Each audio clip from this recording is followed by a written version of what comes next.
Hello and welcome to Language of the Soul podcast. I'm your host, Dominick Domingo. And I'm your co-host, Virginia Grenier. We'd like to invite you to sit back, relax, and enjoy some inspiring conversation. Here at Language of the Soul, we know that life is story. Individually, we're the products of the stories we tell about ourselves. Culture is the amalgamation of the stories we weave about the human condition. Here's the thing. Individually and collectively, we can write our own story. Thanks for tuning in and joining in the march toward human potential. Chapter 4. Image and Story. A picture is worth 1,000 words. We've all heard it said, we live in an image-saturated society. I cannot disagree. From the moment the quick editing of MTV began influencing commercials, news broadcasts, and magazine shows, it's been a steady arc toward utter bombardment, sensory overload. In 2022, if there are not at least 10 potential distractions on my computer screen or device, pop-up ads, clickbait, notifications, and tickers, I feel certain I've mistakenly wandered through a portal and returned to a simpler time. One with no notifications vying for my attention, complete with audio haptics. A time conspicuously devoid of African princes with money to launder, Russian brides or horny housewives waiting for a click of my mouse. After being advertised to one too many times at a gas pump, I've heard myself swear the moment I'm president, unsolicited advertising will be the first thing to go. Most would agree that the incessant barrage of sensory stimuli has created a sort of cultural ADD. There are countless studies, indeed entire books, on the addictive nature of social media likes and the rush of swiping left or swiping right. As an artist who values stillness as the source of true inspiration, I have never fallen victim to the peptide addictions of technology or social media. Better put, I'm able to tune out the noise when I choose to. In fact, there came a time when I made a conscious choice to limit my intake of imagery. I was already exposed to visual art on a daily basis in my teaching. I had no desire to overdose like Lucy in the Chocolate Factory. I wanted imagery to maintain its power in my life. Fortunately, I am in little danger of becoming immune. The majority of content swirling around in popular culture and the Twitter sphere is vacuous, devoid of artistic substance. It's been created for the almighty dollar, not in response to inspiration from the universe itself. For that reason, the content lacks resonance and fails to steal my attention. When the cart of product is placed before the horse of inspiration, work is categorically derivative, reductive. Powerful imagery will never lose its resonance for me because the very thing that infuses poetry or poignance, the very inspiration that affirms life, that elevates or transports, is missing in action most of the time. In its place, the impostor of titillation dominates social media and pop culture. The chances are slim I'll be moved or enlightened by Insta-models in yoga pants, reaching for the lowest shelf in the refrigerator, or by shirtless men bench-pressing cats and cooking naked. About 15 years ago, I recall seeing one of the Matrix sequels in the theater and leaving the theater exhausted. Or maybe it was the latest installment of the Lord of the Rings franchise, who remembers? I tend to get my money's worth no matter what I'm seeing, even if it means going home and whistling the production values and cinematography. Even so, I'd found myself more and more resentful of the big-budget, effects-driven films with nothing to say at which studios were throwing money. Oh, big-budget studio pictures had always been mainstream commercial ventures, and indies had always been low-budget affairs, requiring a rich uncle or gullible foreign investors. But things had reached an all-time high, or low as the case may be. Oh, there had been a brief moment in the early 90s, around the time of Like Water for Chocolate and Life is Beautiful, when distributors caught on that there was a market for foreign films and independent art house cinema.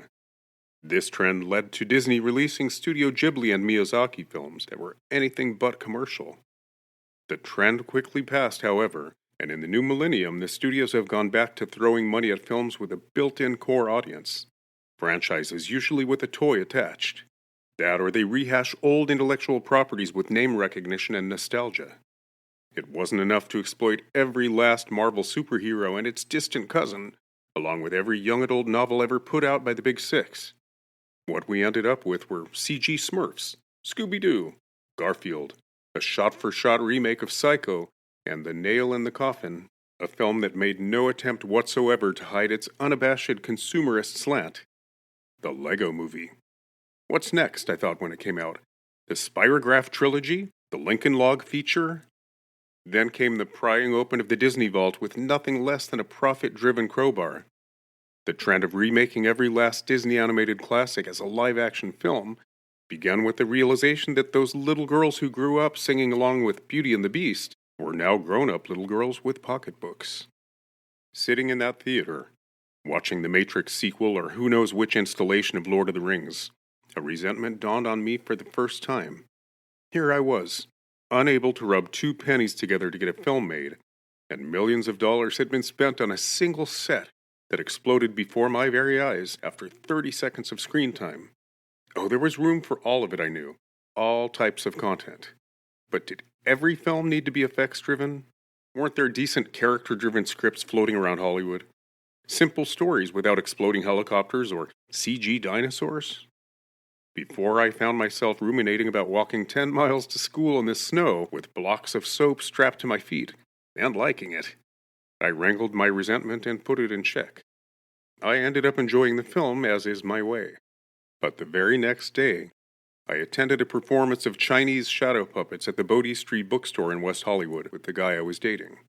No frills, no effects, no mocap or digital compositing.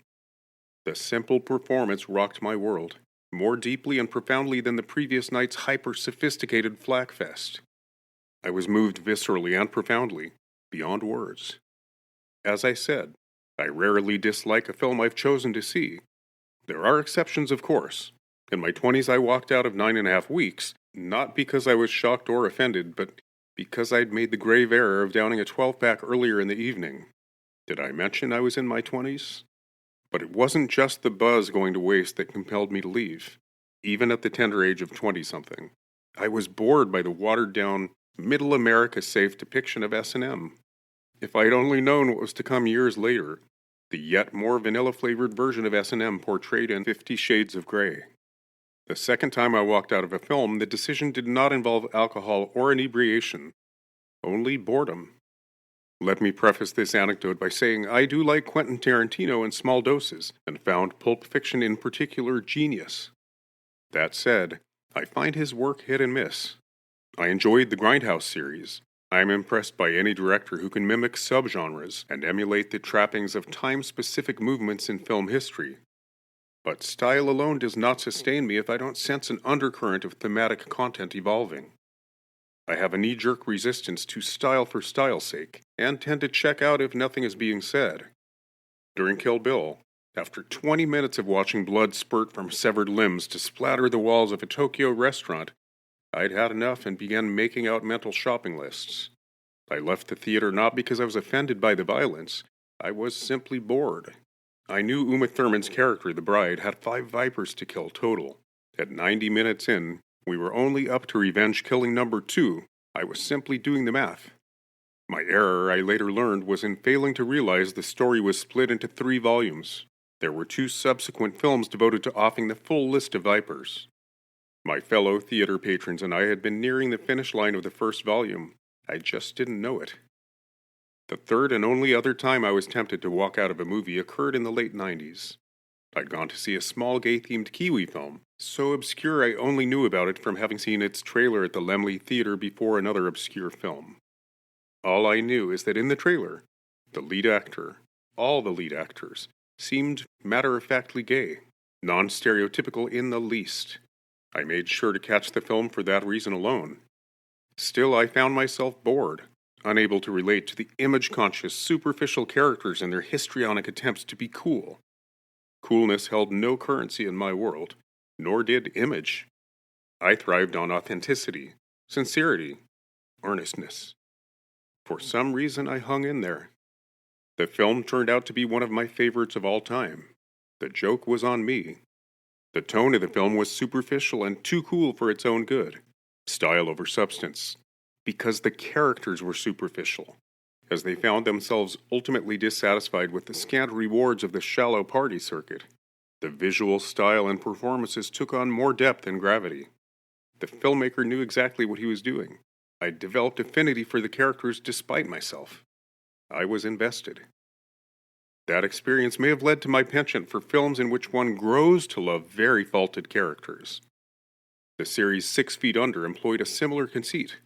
Unlike the despicable characters in Seinfeld, who are lovable but have zero redeeming qualities, its characters revealed glimpses of humanity under layers of pain and dysfunction.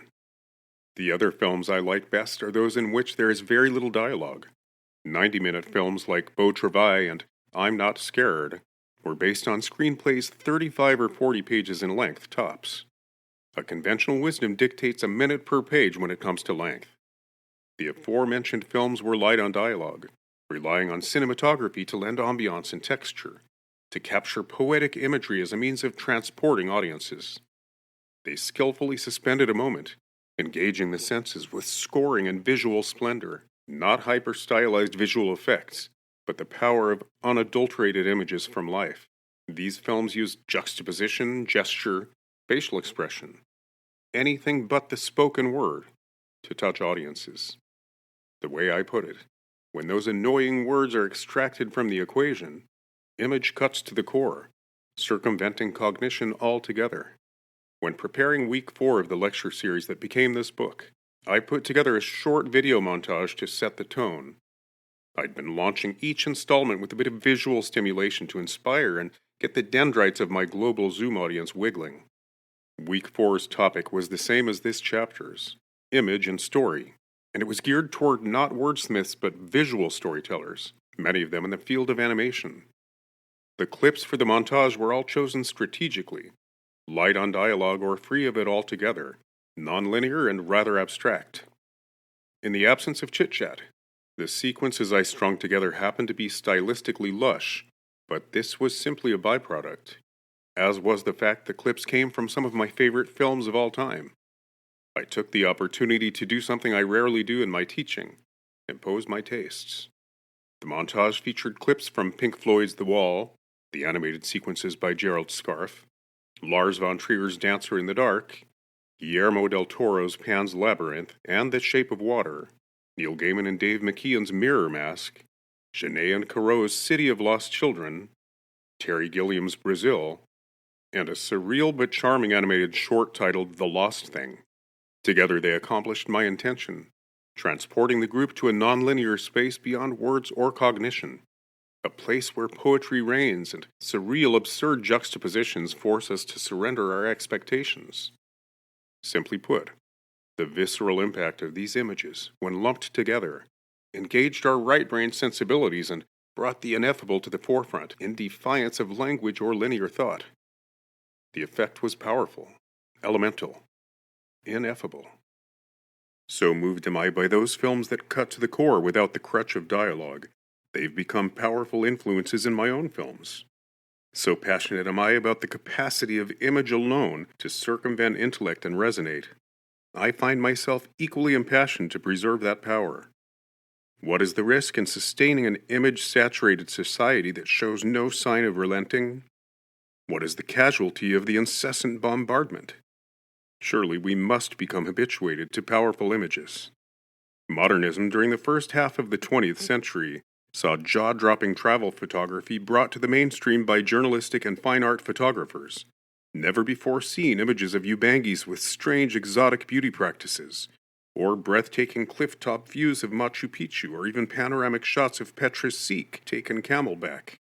In 2022, a 30-second scroll on Instagram yields dozens of influencers exploiting the very same sacred sites with smartphones and a selfie stick. The sheer availability of images has hit an all-time high. The trend this week among influencers is to return to the supposedly detox ruins of Chernobyl and photograph oneself against the dilapidated buildings. The ethical dilemma should be obvious. Anyone who is not conflicted may be part of the problem and not the solution. Still, I'll say it. The troubled history of Chernobyl, and all the moral implications that come with it, are reduced to a photo op. At the risk of waxing moralistic, a familiar phrase comes to mind. Is nothing sacred anymore? You can't unsee that shit. It should be clear by now, indelible images are more potent than words in shaping our worldviews. Let's examine the potential reasons for this. Our limbic systems evolved emotions as a warning system for environmental threats. So adept are we at interpreting perceptual data that the requisite physiological response is generated unconsciously. Long after we evolved the emotional guidance system that regulates our physiology autonomically, the prefrontal cortex evolved as a sort of meta-consciousness to temper unexamined Pavlovian responses with deliberation. But the fact remains our limbic systems rely on raw perceptual data as cues or signals. The processing of sights, sounds, scents, and sensations is instantaneous. It's no surprise that the color red, for example, elicits a generalized response not unlike that of blood. The coating bypasses the cognition of the prefrontal cortex, affecting us on a cellular level. Let me explain. The nervous system just happens to have become the sophisticated Pony Express for signaling in higher vertebrates. But long before it evolved, and our brains with it, the same signaling was firmly in place. Single-celled protozoa formed communities that relayed signals both locally and non-locally. Once more complex organisms evolved, long before the sophisticated nervous systems and brains on which we humans pride ourselves came along. Environmental messaging traveled via energy channels, permeating gates and receptors in the cell wall. The implication here is that there's something inherently primal about imagery, independent of cognition, something deep-rooted in our DNA, and germane to our survival. Dualism has made sure the metacognition that recognizes our role in all of this is thought of as the ghost in the machine, a product of our biology. But more and more, even Newtonian empiricists are embracing the notion that biological expression is a reflection of consciousness. In other words, that the evolutionary state of consciousness is reflected in its biological expression. On the chance you, the reader, see the above as a tangent, let me assure you it is. It's also a very empowering way to look at things. Image can be used to profound visceral effect by those who master its alchemical potency, or by those artists and storytellers who choose never to examine it, but intuitively speak the language of the soul. Image cuts to the core of the human experience, of consciousness itself. We rely on it to transform our collective noosphere through storytelling. This all seems lofty and admirable if the goal is ushering humanity toward infinite potential. But what about those images that trigger our fight or flight response? Those that flood our bodies with cortisol and adrenaline, leading to inflammation and therefore disease. Those that trigger our PTSD or carry over into chronic stress and anxiety. And on the macrocosmic level, what about those images that feed our cultural addiction to violence? Those that desensitize, habituate, or indirectly create climates permissive of exploitation, rape culture, or even war. The introduction to this chapter was devoted to our immersion in what's been called an image-saturated society. In modern culture, sheer availability ensures an inescapable barrage of images on a daily basis, inspiring and disheartening, benign and toxic, cautionary or redemptive. We've all had the experience of wishing we hadn't seen something, wanting to erase an image from our mind's eye. It could be the image of our parents having a romp in the bedroom after living a perfectly content life, convinced they engaged in such behavior on only rare occasion, and even then, strictly for procreation. The image we'd kill or die to delete from memory might be that of a boil, chancre, or lesion we did not ask to see but glimpsed due to the inability to scroll fast enough to escape it during a Google search. Or the image might represent something much darker. I can't help but recall the moment I succumbed to morbid curiosity and Googled the video of ISIS beheading a journalist. In mere seconds, there it was, emblazoning itself on my psyche. And there I was, hating myself for succumbing. For 13 weeks some time back, I worked as an in-house independent contractor on the video game Silent Hill. The grotesque characters I designed were meant for a PSP version of the game to accompany the release of the franchise's first motion picture. The Silent Hill brand was gothic horror, haunting, disturbing, and fraught with visceral dread. The assignment represented a nice change of pace for me, while being comfortably in my wheelhouse. I sunk my teeth in. It was admittedly a dark 13 weeks, characterized by internet reference image searches of which I am not proud. I found myself Googling circus freaks, anomalies, burn victims, and birth defects. The final day of the gig, I called my brother, an IT engineer, and asked him to walk me through the process of clearing my browser's cache. Though the work I produced was damning enough, I had no desire to leave anything incriminating behind. A search history that includes the thalidomide baby is precisely what puts a person on an FBI watch list. It took me much longer to wipe my psyche clean of the images than it did my browser's cache. Regarding hard-to-unsee images, there have been other low points. Haven't we all found ourselves deep down the endless rabbit hole known as fetish or niche porn? Rule 34 of the internet decrees that if it exists, there's porn for it. I've found this sentiment to be true. The good old internet yields everything from stump sex to bestiality, and everything in between. I'm no prude, personally, but there is a conversation to be had regarding the effects of exposure. Access to images outside our own personal experience can augment our awareness, our paradigms, thought forms, and worldviews. But just as often, the byproduct of exposure is the erosion of innocence. There is a toll exacted knowing what humans are capable of, or having one's eyes pried wide open to what the world is capable of.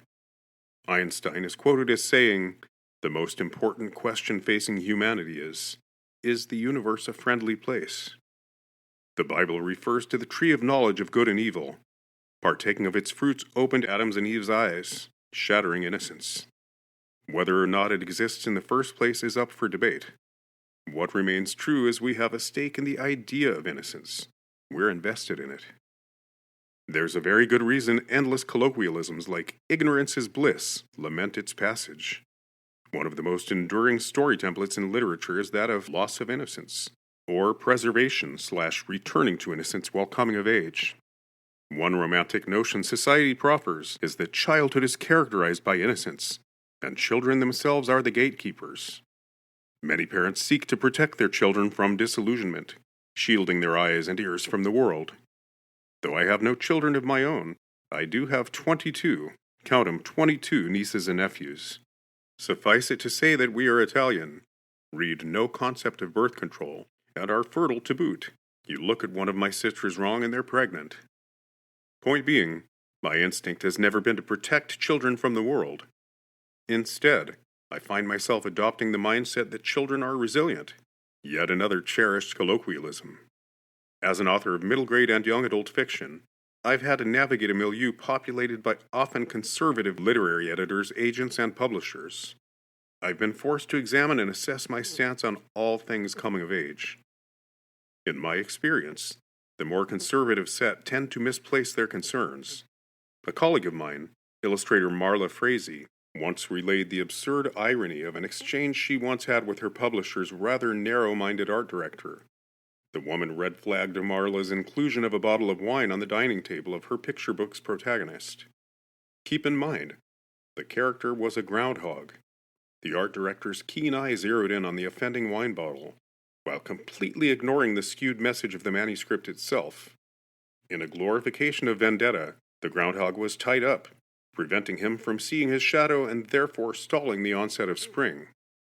In my own work, I seek to challenge children, to ignite their imaginations and inspire them to see beyond familiar constructs. Far from breaking them in young to a cruel, cruel world, the prospect of opening hearts and minds is independent of any penchant for idealism, realism, or pessimism. When I say the controversy is misplaced, that boundaries of appropriateness are arbitrary, I have good reason to bristle. As a gay man, I cannot count the times I've had to gently educate or otherwise hold the hand of the skittish. My office mate at Disney, Tom, was not only conservative but downright backwards. Loved him to death, but we were polar opposites. He once relayed a story about bringing his kids to Disneyland without realizing it was unofficial gay night in the park. He resented being forced to have uncomfortable conversations with his children when they spotted two men holding hands or otherwise expressing affection to one another.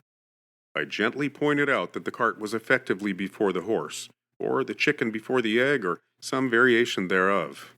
I pointed out that simply exposing children to the fact, sans judgment, that gay people exist in the world should not be uncomfortable. Minus the institutionalized judgment, hatred, and marginalization that is the currency of socialization, children are clean slates. The conversation to be had, and the earlier the better, sounds like this. Some men love women, some men love men, some women love women. The end. The idea is no more controversial than anything else in this crazy, chaotic world about which children are eagerly learning. If anything, Tom's reticence betrayed his own internalized homophobia more than anything it could have said about children or the world. Furthermore, if we slough off uncomfortable conversations to do with diversity and inclusion, who are we delegating them to? The next generation? The one after that? The 2022 film Bros beautifully expresses the mechanics of social reform by suggesting that we plant positive images of our LGBTQ citizens in children's fertile minds before they learn to bully if they're straight or hate themselves if they're gay. Nail effectively hit on head. Positive representation of the LGBTQ community is but one example of how media images can contribute to tolerance, representation, and inclusion. During the first season of MTV's The Real World, Americans got to witness for the first time the daily life of a respectable, living, breathing gay man, in their own homes no less. Pedro, the man in question, received countless letters from gay adolescents in cornfields in Iowa, thanking him for his visibility. So starved were they to see themselves represented, not to mention validated. The prospect had been akin to looking for intelligent life on another planet before his appearance. Modern culture is in the process of reframing its narratives, the tropes, stereotypes, and images that constitute social conditioning. Inculcation is inevitable. Ideally, however, the images to which a child is exposed can be cruelty-free, reflecting the interconnectivity and oneness that evolution demands at this moment. Once social conditioning is fixed, it's more difficult to reverse hardwired beliefs. This goes for ideas and models we deem both positive or negative. Unsavory ideas, those that threaten to erode innocence, as touched on earlier, require context. For example, consider that society is in the process of ushering out slut-shaming, a favorite tool of patriarchy to oppress women. The exoneration of sexuality in general has experienced an arc, arguably from the sexual revolution of the 1960s through today. The AIDS crisis curbed enthusiasm for a few decades. Otherwise, it's been a steady arc. The shame that Judeo-Christian culture has ascribed sexual impulses has proven largely destructive. Removing fire and brimstone from the already challenging life of an adolescent going through puberty seems to be the order of the day. Does this mean that any and all forms of sexual expression contribute to the mental health of an adolescent? It could be argued that a parent's job is to provide wisdom and context as children navigate the world and encounter life's challenges. The sheer availability of pornography on the internet is of great concern to many parents, and for good reason. Again, I am not prudish when it comes to sex.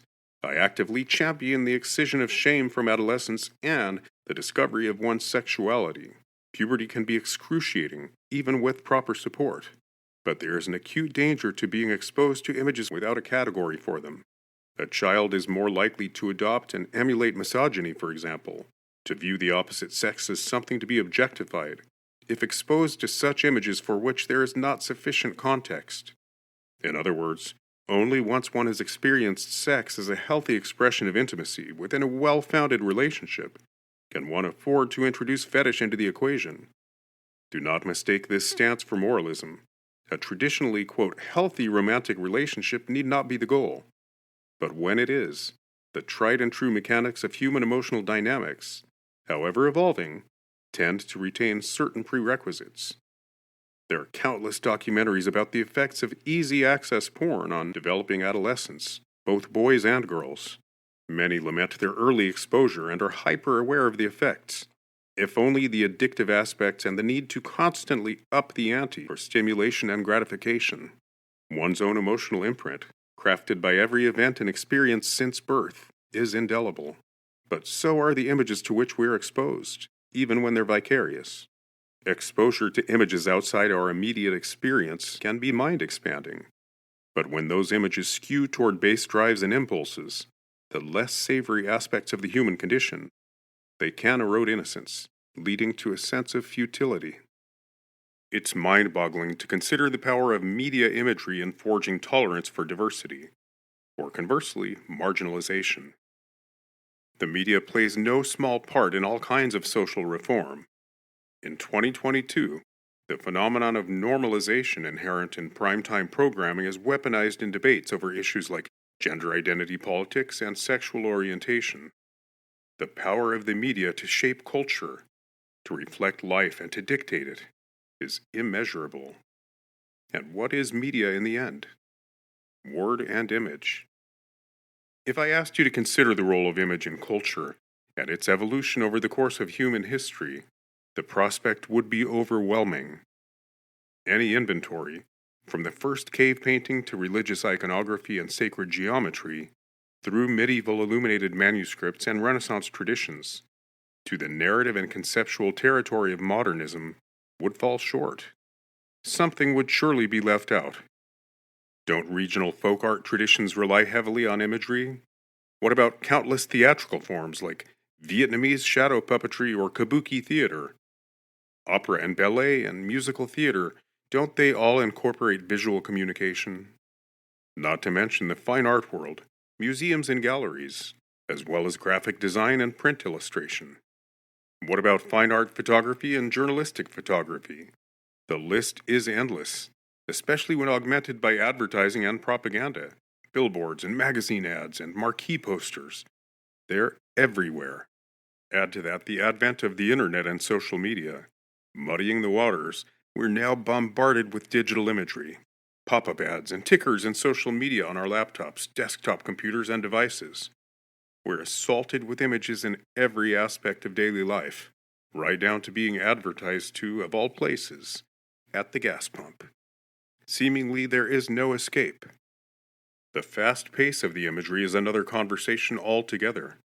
It started, arguably, with the quick editing MTV introduced to pop culture. It did not go unnoticed at the time, sparking minor controversy. The older generation saw the flashy motion graphics and quick editing of MTV as a grim turn of events, pandering to short attention spans and the lack of impulse control that defined the younger generation. The pace of the editing only accelerated in subsequent decades, and sound design was soon to follow. Every gap of broadcast time was filled, from pregnant pauses to handoffs and interstitials. God forbid a millisecond of dead airtime make it past editors into Americans' homes. In 2022, although we have not resorted to topless news broadcasts like certain Eastern Bloc countries, American networks have little faith viewers will have the attention span to remain tuned in without being overstimulated. In a true sign of the times, 2002 brought a phenomenon we should have seen coming. Children the world over suffered photosensitivity seizures when tuned into the popular cartoon Pokémon. Though largely dismissed as a product of mass hysteria, the kind that fueled the Salem witch trials and the McMartin preschool trial, a good percentage of the children in question did, in fact, suffer very real seizures. Granted, those prone to photosensitivity-induced seizures tend to be diagnosed epileptics. Still, the phenomenon has not gone away. In 2021, a marketing logo promoting London, England, as host for the 2012 Olympics, was yanked for causing seizures. When it comes to sensory overload, we're all frogs in boiling water. It's hard to see just how profoundly times have changed without the benefit of longevity as perspective. A sucker for nostalgia, I occasionally take the plunge down YouTube rabbit holes and watch old clips from The Dick Cavett Show, Sonny and Cher, or Carol Burnett. Some of them are as vivid as ever and feel like yesterday to me. Others are clearly straight out of the Jurassic. In all cases, I am blown away by the degree to which discourse has changed during my time on the planet. The very manner in which people speak, their cadence and mannerisms, all have evolved. The guileless innocence with regard to the television medium itself is refreshing. The lack of savvy of both broadcasters and studio audiences reveals just how much has been learned about entertainment value and how it translates monetarily. It could be said that Dick Cavett's audiences lack the sophistication typical of today's audiences. Warm-up comedians, laugh tracks, and crude applause signs were in their infancy. Even so, it could be said that the staunch authenticity of audiences, their refusal to laugh if something landed flat, is arguably more sophisticated than the slick dog and pony shows of today. The rawness speaks volumes. Most germane to the conversation about sensory overstimulation, these old television clips all have one thing in common: innocence.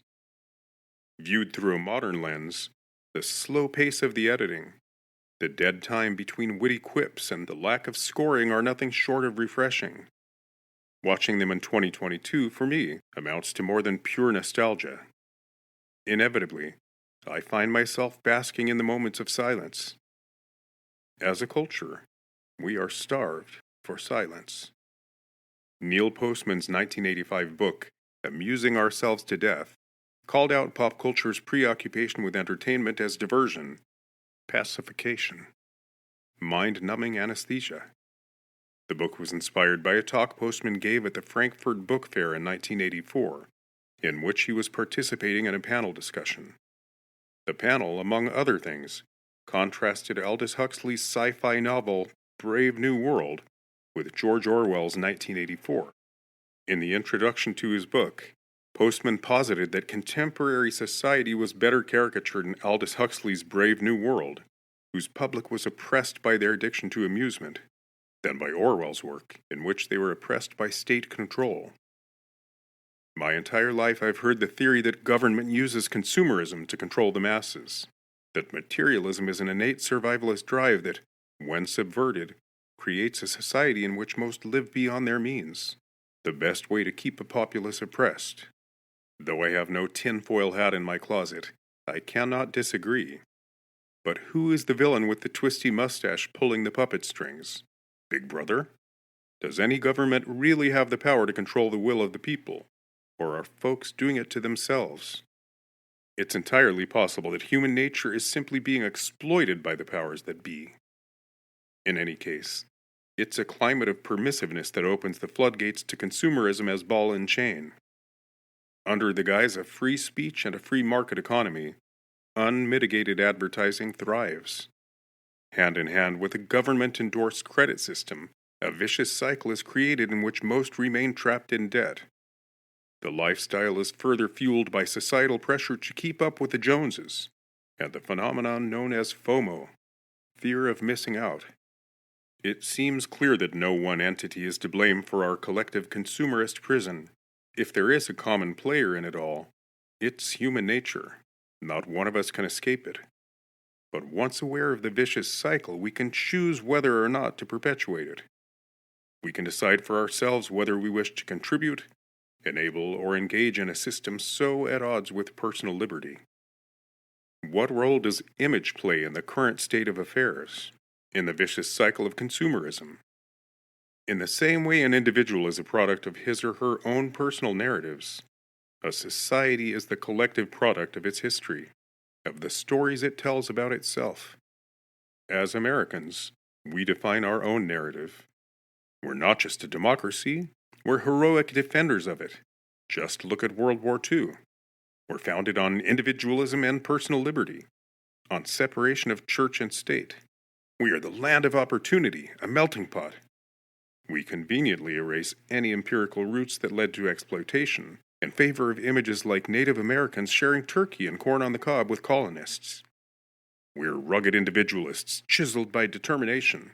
The westward movement cemented that image of ourselves, just as the Great Depression and the Dust Bowl defined us as overcomers. Throughout the westward movement, Americans veiled capitalist greed by telling more palatable stories like Manifest Destiny. In the idealistic 50s, our image of ourselves included nothing less than a white picket fence and 1.5 children.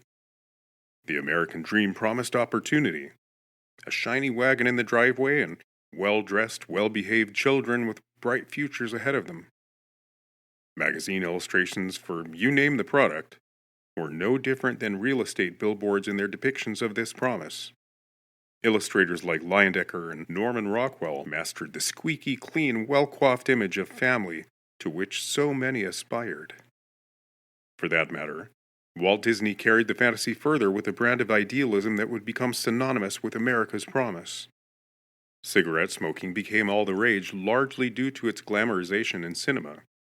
The history of relatively valueless diamonds as a romantic ideal can be traced to similar roots.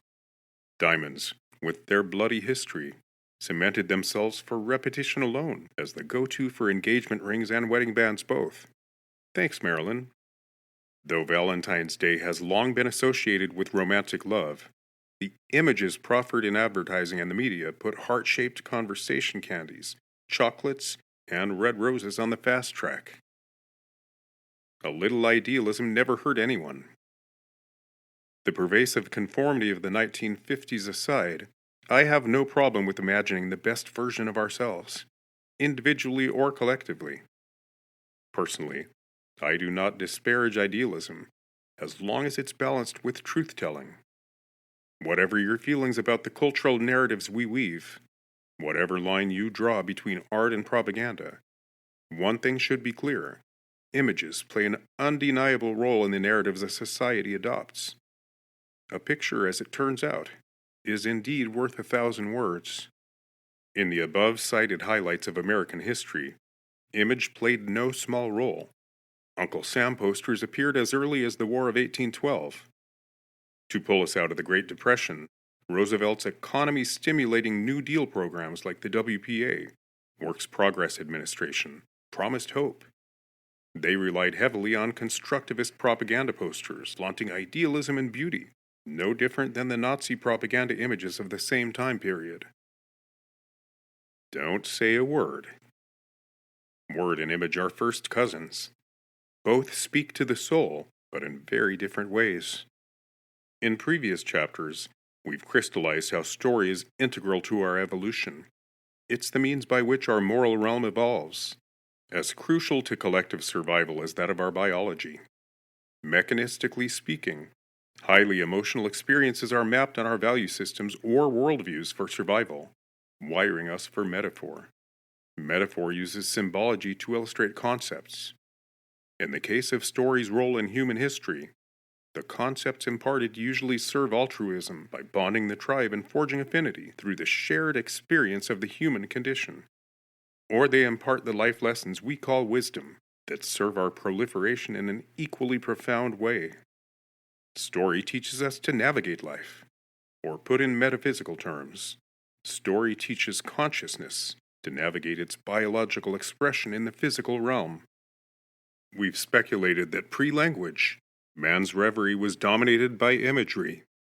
Without words to serve as conceptual representations of percepts, the images in our mind's eye approximated them. In this way, the absence of a conceptual narrator has many implications. Experience was arguably nonlinear and more intuitive.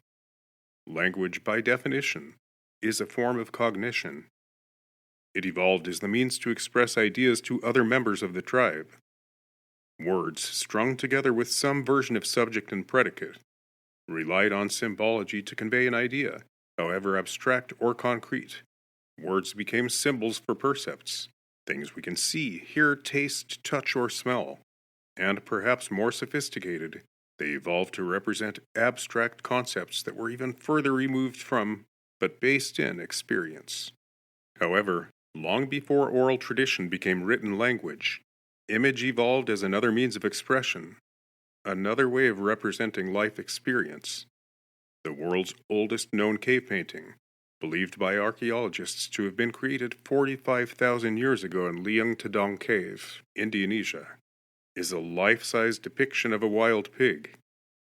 In the tableau, the beast seems to be watching a fight or social interaction between two other pigs of the same species, though the narrative scene is not as well preserved as the first pig. Two handprints levitate over its hindquarters, the kind of negative impression found at other cave drawing sites, created by spitting paint through a straw with human hands blocking the pigment. The rock painting found in Indonesia predates previous contenders for the earliest cave painting on record, those found in France and Spain. One of the most compelling aspects of the tableau at Ling de Tong is that it's both narrative and conceptual. That is, without speculating about the motive for expressing, communicating, or documenting it, the scene depicted clearly draws on observation. The element of the human hand, however, could be described as purely decorative, or highly conceptual in its symbolism of a human presence, an observer. We cannot know if the tradition of graphically symbolizing man's existence by immortalizing the human hand, present in early cave paintings the world over, was simply a cool trick someone discovered that caught on, or a conscious act of representation employed for express purpose. As is so often the case with iconography, myth, and archetype, the fact that the practice appears in isolated cultures who had no contact with one another points to some kind of evolutionary significance. As with all art, the meaning is in the eye of the beholder. The images are either nothing more than a cool trick to pass time and impress the women of the tribe, or a conscious act of communication with a clear intent. One thing is clear: the variety of hand impressions in countless paintings in various regions points to the collaborative aspect of the often ambitious projects. Whether the impetus or a byproduct, the communal aspect of art served to bond the tribe from day one. The advent of language, its first appearance in human history, is unclear. Our species is estimated to be about 200,000 years old. Human language is often considered to be at least 100,000 years old. In these artifacts, cave drawings, we can see evidence of the origins of Homo sapiens as symbol-oriented beings. There is speculation among archaeologists and anthropologists that there was a link between spoken language and image-making due to the acoustic nature of the caves. More intriguing, geometric shapes appear in the earliest cave renderings and artifacts, a form of iconography that would later evolve into sacred geometry. In my economy, the appearance of geometry in the earliest cave paintings and drawings speaks to images originating not as representations from observation, but from within, from the conceptual realm. Symbol, from Oxford Dictionary: a mark or character used as a conventional representation of an object, function, or process. For example, the letter or letters, standing for a chemical element or a character in musical notation. For example, the symbol R in Figure 5 represents a gene which is ineffective. 2.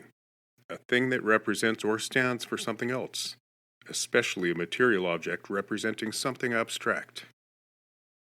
Using these definitions, it should be clear that words, in and of themselves, are symbolic representations of concepts or percepts. As such, they are one step removed from actual experience. Images, by contrast, are more directly linked to experience as they bypass cognition. Decoding the symbology of language is a cognitive process by definition, no matter how fluent one is in a given language. Consider that by bypassing cognition, the perception of image is more instinctual, more intuitive. Remember our example of the rustling bush, and how immediately the chemical fight-or-flight response is induced for survival. A nearly instantaneous judgment is made that the stimulus qualifies as a potential threat to survival. We call this heightened physiological state an emotion. When we indulge story, our limbic systems cannot distinguish between real life and the suggestions made by narrative. If the narrative is conveyed with image rather than word, it has greater potential to be mapped as a highly emotional experience. Such is the visceral impact of image. Though words often indirectly conjure mental images, there is a very real basis to the old adage: an image is worth 1,000 words. Another conventional wisdom holds that words are cheap, and it's actions that reveal one's true colors. For some, especially those who have experienced betrayal, the truth in this statement is unerring. For others who value integrity and seek to be impeccable with their word, as the bestseller The 4 Agreements suggests, words are all we have. It's the codes, agreements, and covenants of language that connect us and make order of chaos, civility of anarchy. Cinema is the perfect medium in which to parse word from image as vehicles for catharsis and transformation. Film is said to be a highly emotional medium, whereas literature can indulge intellectual fare, and theater can be downright cerebral. For this reason, keeping butts in seats, a conventional wisdom dictates that in film we show it, don't say it. We've all seen films in which characters are used as mouthpieces for needed exposition. It's insulting at best. A more powerful, authentic statement is made when a character's actions demonstrate an attribute, rather than that attribute being professed through dialogue. The bottom line is, there's a resonance to image, to iconography, that bypasses the intellect altogether, leaving cognition in the dust. The nonlinear, sometimes irrational power of an image has nothing to do with mind or ego, and everything to do with visceral impact. As we've discovered, our worldviews and value systems are a mapping of highly emotional experiences, regardless of our intellectual rationalizations of them. Story traditionally seeks to cut to the core of this survival-based encoding of experience, pathos, leaving cognition, ethos and logos, to the realm of persuasion. Terms of engagement. For the duration of art history, images tend to be lumped into one of three categories: abstract, figurative, representational, or figural. Abstract is what it sounds like, devoid of a subject that's recognizable from real-world observation. In this way, abstract art can be characterized as largely conceptual. By contrast, figurative or representational art depicts recognizable forms based on percepts. As a subcategory of figurative/representational art, figural art incorporates the human figure, usually in a narrative context. For our purposes in exploring how image transforms, let's start with abstraction and leave representational art for later. As I mentioned earlier, abstraction appeared alongside and evolved neck and neck with representational forms from the very first page of human history. Clearly derived from the interior conceptual realm rather than observation, it's been said that some kind of universal truth was being expressed through geometric forms, otherwise inaccessible to early man. The tradition of depicting abstraction, even in the form of highly stylized or interpretive subjects, has not gone away. In its purest form, Islamic art is solely geometric, for example. Figurative representation is forbidden. It has only been ascribed more and more significance with time.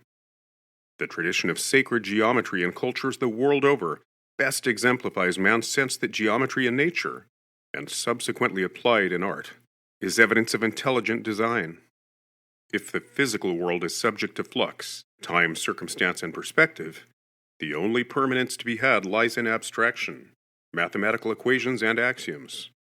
In that way, mathematics can be viewed as the ultimate in objective metaphysical reality. Or put another way, divinity. Sacred geometry ascribes symbolic and sacred meaning to certain geometric shapes and certain geometric proportions, based on the belief that God is the creator of the universal geometer. This geometry is incorporated into the design of religious structures like churches, temples, mosques, religious monuments, altars, and tabernacles. The concept also applies to sacred spaces such as temenoi, sacred groves, Zen gardens and shrines, pagodas and holy wells, mandala gardens, and the creation of religious and spiritual art. Anyone who has stepped into a Catholic abbey or stood beneath the Duomo at the heart of the Sistine Chapel knows that such a space can indeed transport experientially.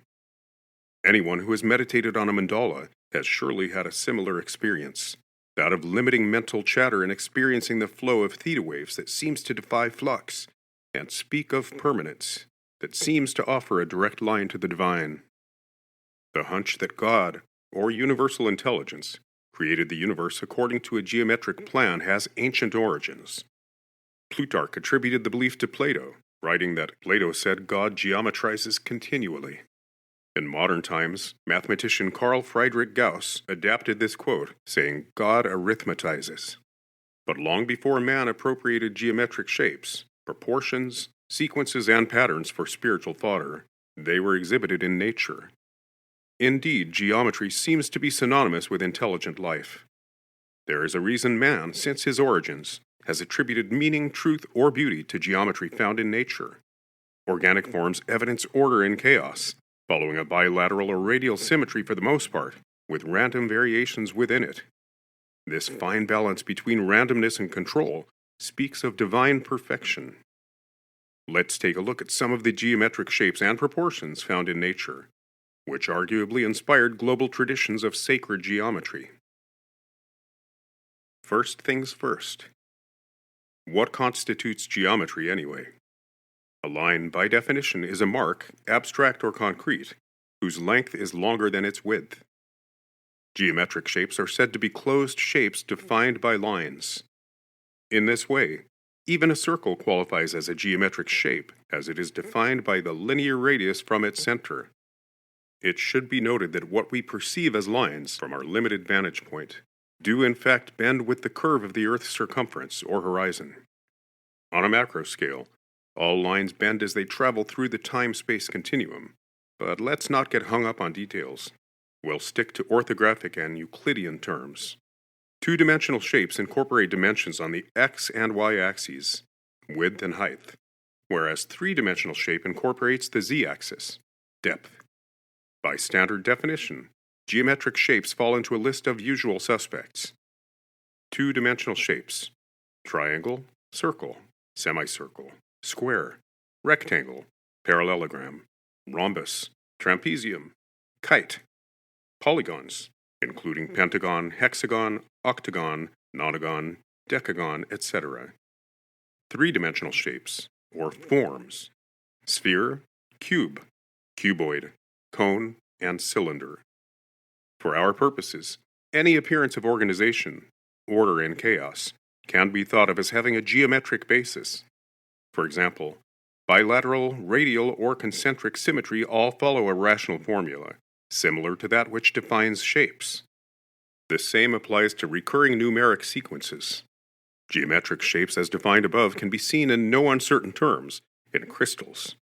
There are 4 types of crystals: covalent, ionic, metallic, and molecular. Each type has a different type of connection or bond between its atoms. The type of atoms and the arrangement of bonds dictate what type of crystal is formed. The 7 crystal systems are classified as cubic or isometric, tetragonal, orthorhombic, rhombohedral or trigonal, hexagonal, monoclinic, and triclinic.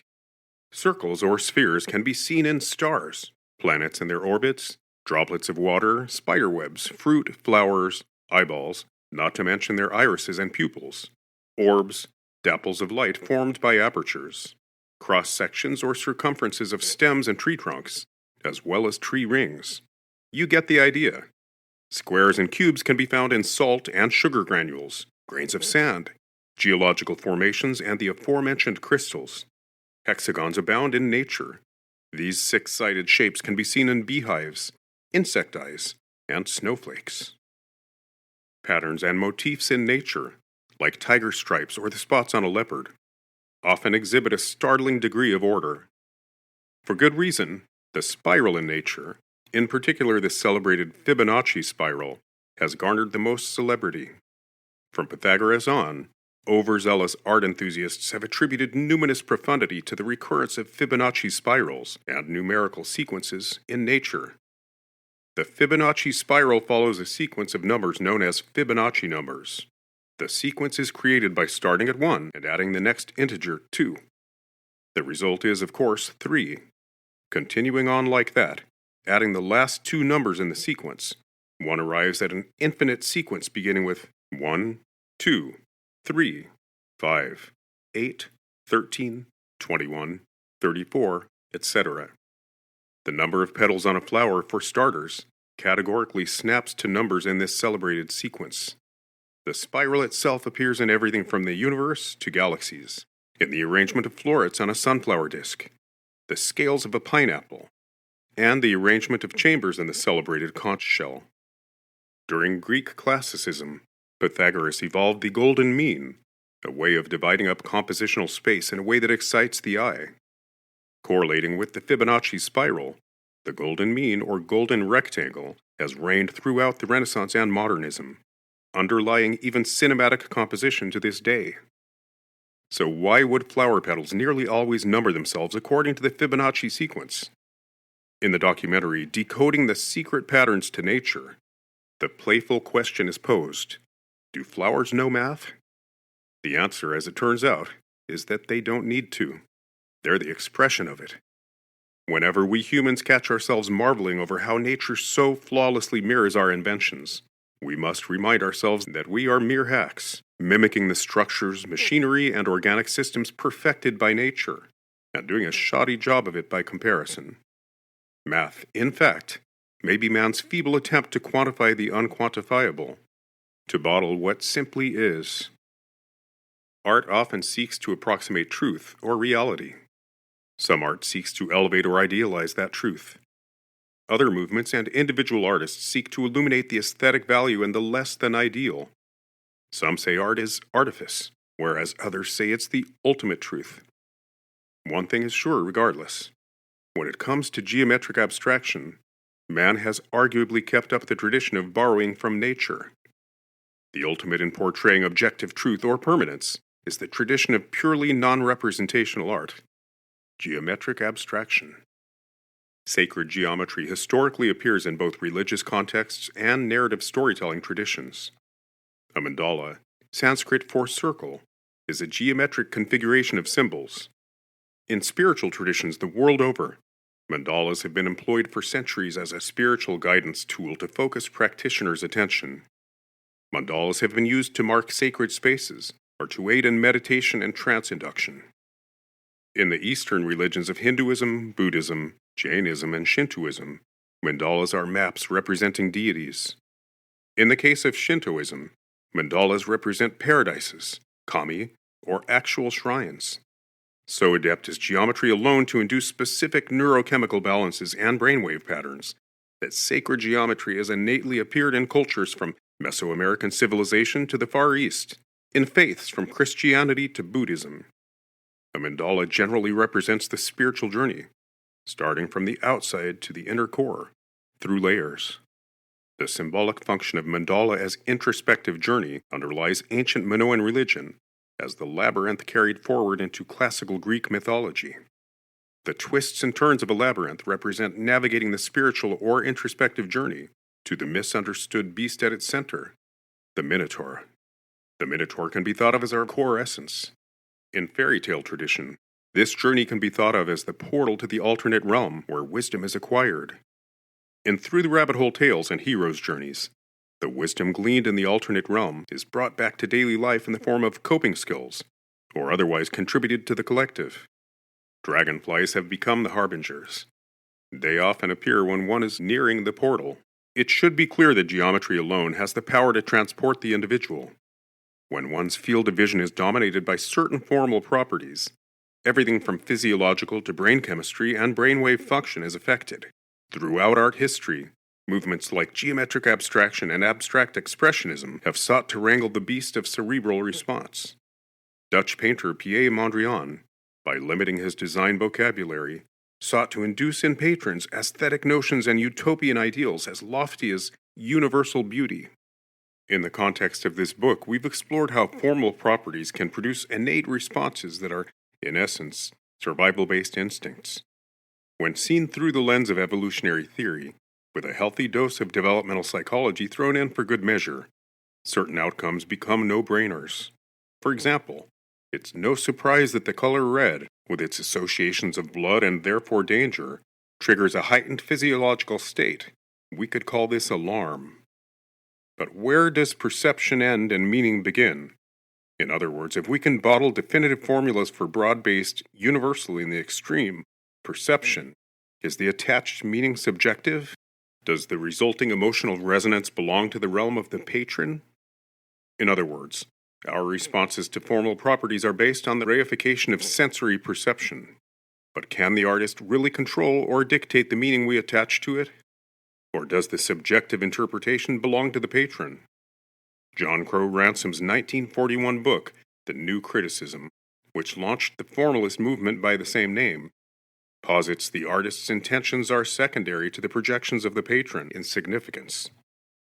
In this way, the artist can be thought of as a conduit or antenna, subject to the relevance assigned by the public. The popular objective of seeing through the medium to the message has long governed art and literature as a guiding principle. In other words, the form a work of art or literature takes should be transparent in order for the message, thematic content in the case of literature, to land. Technique, ideally, is meant to be equally transparent. But Marshall McLuhan's 1964 book, Understanding Media, The Extensions of Man, challenged this premise. Its first chapter, aptly titled The Medium is the Message, puts a twist on popular sentiment, suggesting that the medium and message are inseparable. I see a loose parallel in the view that perhaps our sensory perception of formal properties is nearly inseparable from the meaning we assign it. On the chance I've lost you, let's get specific. Academic conventions in both representational and abstract art, light logic, color theory, composition, perspective, etc., have evolved intuitively over time and are often validated later by scientific study. For example, the golden mean that Pythagoras popularized on a hunch was later proven to promote dendrite activity in the brain. Similarly, the Gestalt studies backed up long-standing practices like the employment of closure, continuation, and completion. Chevreul's laws of color theory quantified the fundamentals of sensory perception behind long-standing traditional palettes like the split complement or the use of saturation as luminosity. Hokusai, best known for Tsunami, is often heralded as the master of composition for his novel, ingenious methods of moving the eye around a scene. Rather than simply grouping values in order to control the eye's journey, he used like objects or color notes as punctuation marks.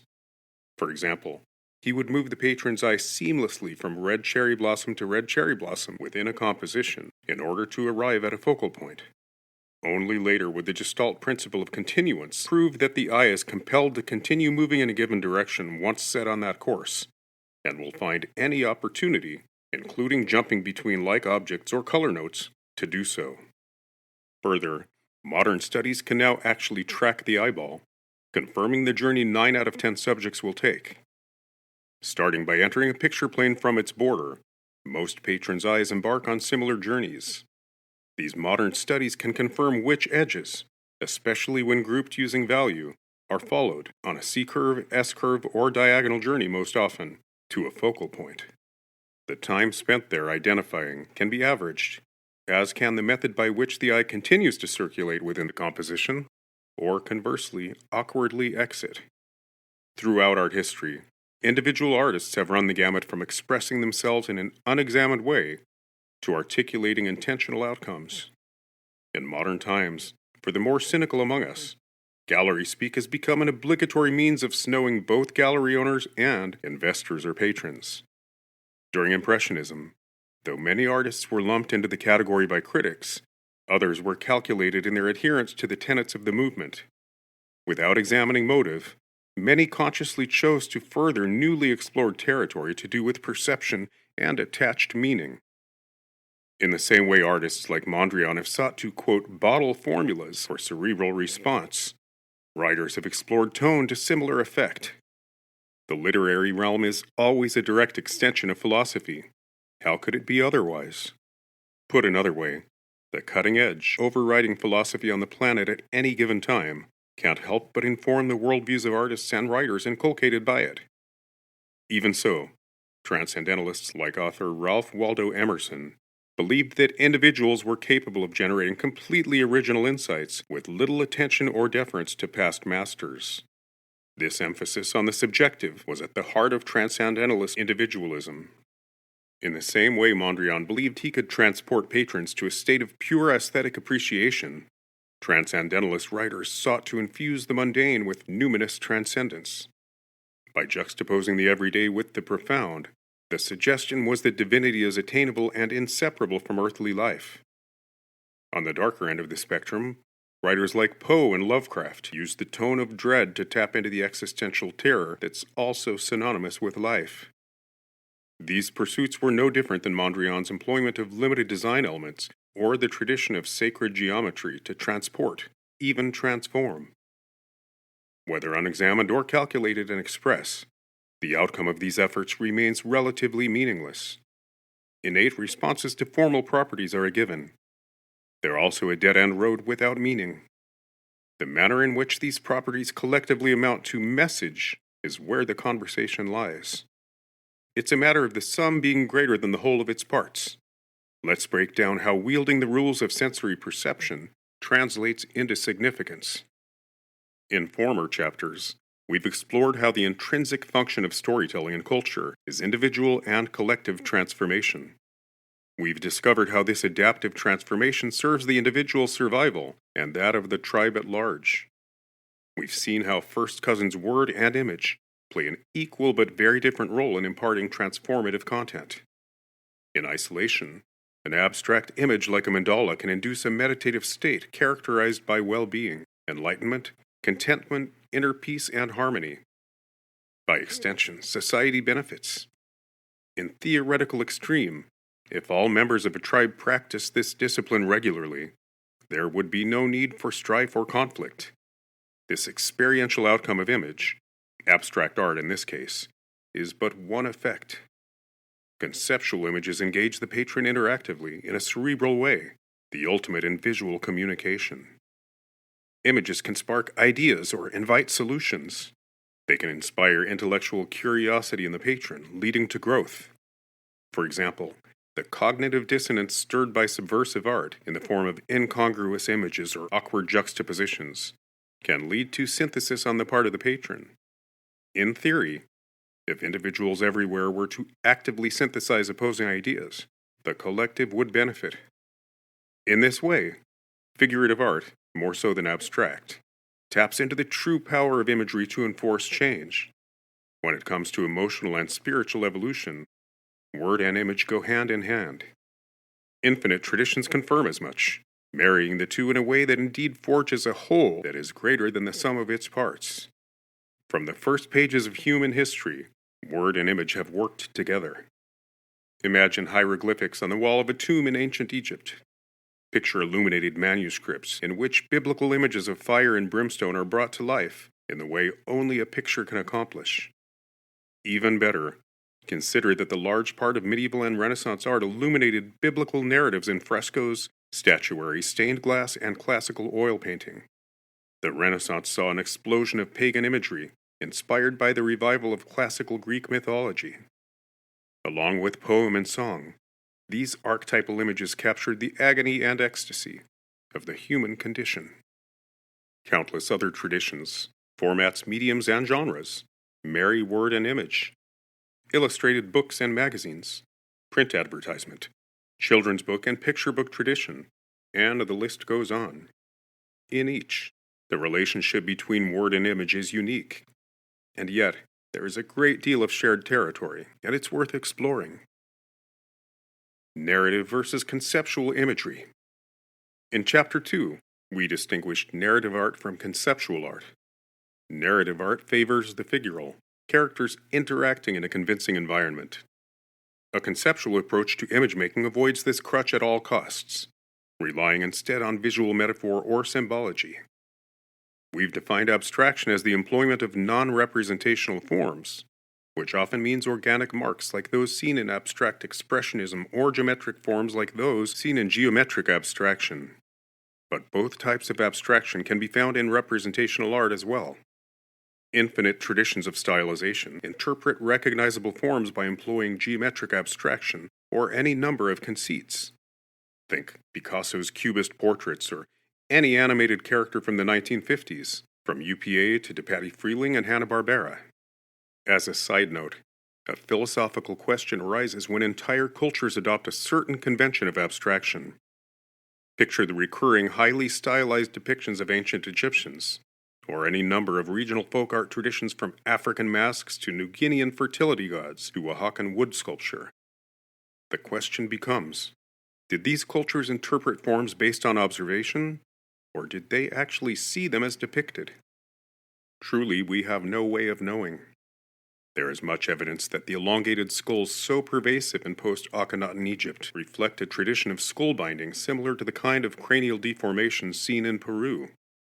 But what about the distinctly formulaic graphic depiction of the human eye, or the uniquely shape-oriented hands and feet?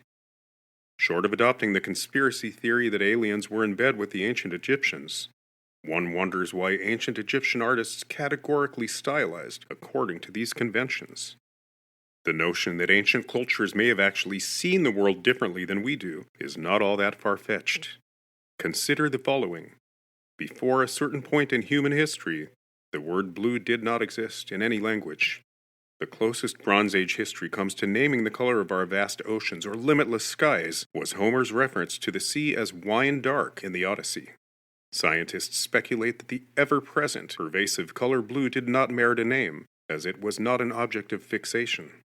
Or conversely, that man had not yet evolved the sophisticated rods and cones that allows modern humans to see the full spectrum of colors we now acknowledge. Cutting to the chase. The opening of this book was devoted, in part, to my zeal for cinema. I shared my view that film may well be the most emotionally persuasive medium, as it hits us equally in the mind, heart, and gut, by engaging all senses. Its immediacy is undeniable. For that reason, to break down the role of image in narrative art, I will be focusing on the rather modern field of art direction and production design for film. The goal of art direction and its tools is to support the emotional arc and thematic content of the narrative. By looking at each ingredient in an art director's design soup, its persuasive power can easily be applied back through art history by you, the reader. After all, a violent historical scene like the one depicted in Goya's painting, The 3rd of May, is not all that different from Guillermo del Toro's Spanish Civil War scenes in Pan's Labyrinth. A bit of history. Throughout film history, the look of a film has been the product of an art director's vision. In live-action film, everything from costumes, locations, props, set dressing, hair, makeup, and even lighting can fall under the jurisdiction of art direction. Granted, this vision is best executed when it aligns with the vision of the director. Furthermore, enforcing cohesive art direction is a communal affair. For example, a cinematographer or director of photography will be the one to craft the lighting, gels, color temperature, and ambiance suited to the art director's vision. Same with hair, makeup, costume, and even effects makeup. All are departments with their own specialists at the helm. Whether accomplished practically, tangibly on set, or digitally, in post, as they say, the look of a film is conceived and executed by an art director who is a master storyteller in his or her own right, employing all the same design elements as a master painter. For the bulk of film history, the screen credit assigned to this skill set remained art director. Nowadays, it's more common to hear talk of production design. In the animation medium, the term art director is distinct from production designer. In live-action film, one is limited by the physicality of a character or the nature of a location and its available light. By contrast, the world is an art director's oyster in the animation medium. In other words, everything must be invented, conceived, designed, and executed from square one. Understandably, this is freeing and daunting all at once. The fact that everything from a door handle to a stormy sky must be designed as an asset is the very reason a particular story may lend itself to animation. Stories best suited for the medium are those in which the world or its players depart from reality in some way. Art direction, the nuts and bolts. When art directing a film, research is a logical first step. Whether a period piece or a film set in a contemporary context, there's usually research involved. If nothing else, content reference ensures authenticity and texture. Separate and distinct from honoring literal reference, a great art director is concerned with interpretation of that reference. He or she will explore style, often in collaboration with concept artists who generate lateral exploration. Ultimately, a style guide will solidify interpretive conceits, citing stylistic influences from both art history and cinema. This is where thematic content comes in, the why part of the equation at the heart of this book. The message to be imparted is the sole driving force behind telling a given story in the first place, and visual style only exists to accomplish this end. There's a whole world of choices to be made. Every design decision can and should honor the story being told. In my Art Center classes, emphasis is placed on what I call story-driven art direction. There are plenty of concept artists an art director could employ who simply love to draw bitchin' things. But the most skillful among them possess not only a grasp of story, but a love of it. For these luminaries with their signature flair, the thematic content of story is the driving force behind every brushstroke, color choice, and hatchmark. Toward the end of this chapter, to illustrate the potential power of art direction, I will cite my production experience on several Disney classics. Granted, Disney is a very specific brand with a loyal public and stockholders to please. But within that brand, Great stylistic risks are taken during the blue sky phase of visual development on any film. Lengthy measures are taken to arrive at solid, cohesive art direction that above all else supports story. This is no small thing, mind you. When my students roll their eyes at the writing-heavy nature of the front end of my art center classes, they just want to draw already. I assure them they will thank me in the end. I assure them that clearly identifying story components is the only way to approach art direction, parsing elements like want and need, antagonistic force, and resultant conflict. In particular, by identifying the resolution of the main conflict, one literally arrives at the main theme. It's a science. So too is the way in which this theme literally translates into art direction. The most obvious example of how strong story structure dictates art direction choices is the following. Imagine a traditional story arc typical of Western storytelling structure, that which informs all screenwriting. For our imaginary film, we've devoted the front end to needed exposition, establishment of setting and character building.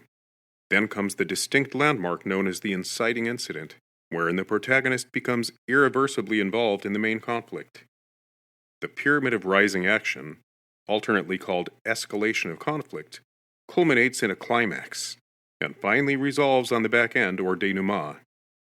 Maybe we've even punctuated the arc by inserting tricky screenwriting gags like the faux denouement or false resolution. This is the point in the film during which all seems resolved, other than the nearly indetectable suspense bridge whose chord is slightly unsettling. It's only a matter of time before the alien we thought had been vanquished pops out of a closet for a second go of things. Now that we've perfected our story arc, picture it in the familiar pyramidal form. Seems like the perfect foundation for creating a color script, doesn't it? Imagine supporting highly charged moments like the climax with bold color, contrasting it against less active lulls in the story arc. This is a concrete example of story-driven art direction at its best. In class, despite students' impatience to cut to the chase and draw already, I rely on the caveat that the method to my madness will be revealed in the end. I promise the same here. The vivid examples at the end of this chapter will seal the deal, demonstrating how thematic content literally becomes art direction. For now, however, let's take a look at some of the tools an art director has in his or her arsenal to best tell a story. What ingredients will comprise the design soup? It should be noted that any one of the tools below, design elements or principles, warrants an entire chapter. In fact, entire books have been written expounding on each one of them. For our purposes, think of this list as a sampler platter. As you peruse it, keep in mind the overarching premise that art direction exists solely to impart message, that in imparting that message, image is as powerful a tool as the written word to change hearts and minds. And that transformation, arguably, is the goal of all storytelling since the dawn of man. Horse of a different color. Color is easily one of the most emotionally powerful tools a filmmaker can employ. Along with score, color palette, and scripting also happen to be tools easily recognized by lay audiences. This is especially true of films or auteurs, whose production design is highly stylized. Contemporary filmmakers like Wes Anderson, Jean-Pierre Jeunet, Marc Caro, and Guillermo del Toro are known for their signature color sensibilities. Color choices contribute to the overarching tone of a film and the mood of given scenes therein.